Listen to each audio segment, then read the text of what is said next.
Hello, I'm Mr. Chew, and this is Trey Arithmetic. Make sure you subscribe to me. My YouTube channel is YouTube at Mr. Keith E. Chew. Follow me on TikTok and Instagram. We're going to talk about the area of rectangles in this video. It is one of the things in arithmetic that will be important as you get into algebra and geometry. So if we're talking about a rectangle, remember all four of these angles will be right angles. And if this length is 6 feet, then this length is also 6 feet. If its width is 3 feet, then we know that this width is also 3 feet because that's a property of rectangles. So when you solve an area problem, the formula for the area of a rectangle is length times width. It's that simple. Don't make it harder than what it is. So you just substitute in.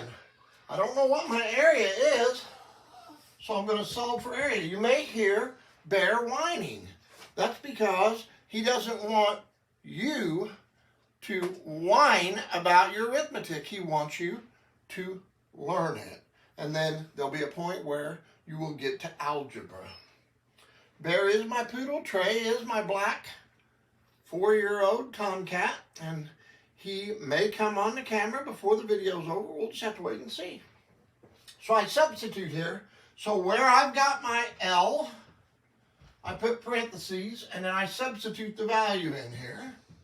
And where I've got my W, I put another set of parentheses, and I put the value for W here.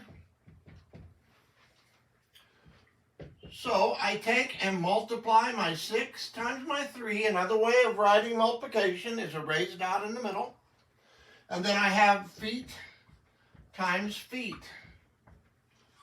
So the area is 18 feet squared, which can also be called square feet. All right, so if you want to know why you hear my peekapoo whining, it's because he's whining at Trey, and Trey may come out. Let's see. So now let's go to example 2. We're going to use this same formula, but it's a little more complex problem than what the first example was.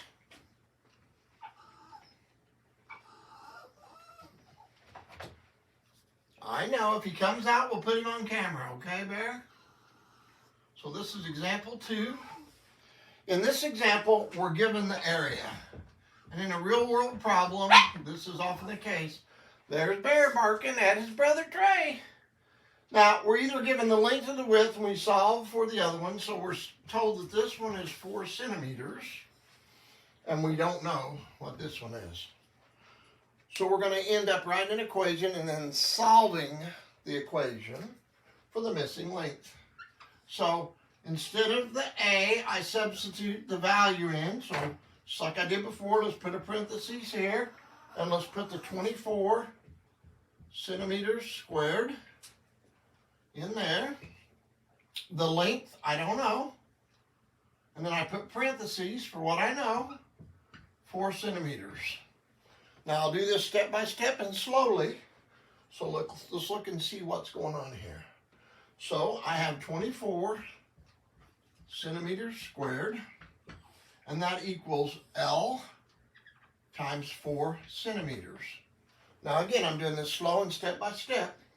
There is a property that says that I can change the order in which you multiply two numbers. It's called the community property of multiplication that you will learn in algebra. And I'll teach that to you in Bear algebra. So that's 4 centimeters, and then times L. And I can rewrite 24 centimeters as 24 centimeters times centimeters. That's what centimeters squared means, centimeters times centimeters. Now why did I do that? Because now I need to solve this one-step equation. And I need to get rid of the 4 centimeters. So I want L by itself. That's what I'm looking for. So I divide the right by 4 centimeters and the left by 4 centimeters. I always would tell my pre-algebra students to always make sure that you can cancel once you do an inverse operation. 4 over 4 is 1. The centimeters over the centimeters is 1. And then this centimeter will cancel this one. And that is a common factor that ends up being 1 over 1. And then the 4 goes into 24 6 times. So my answer is 6 centimeters equals my length. So my length here is 6 centimeters. I was hoping that Trey would come out, but he's hiding underneath a chair over by my door out of my home office. So make sure that you subscribe to me, YouTube at Mr. Keith E. Chew, and there will be a subscribe button that's been over on the right. Make sure that you continue to watch my videos, Trey Arithmetic. This has been Area of Rectangles, and right up here will be a link to a video I've already done called The Perimeter of Rectangles. And down here will be a playlist link for all of my Trey Arithmetic videos up to this time. I'm Mr. Chew, and I want to help you learn arithmetic. I'll see you next time.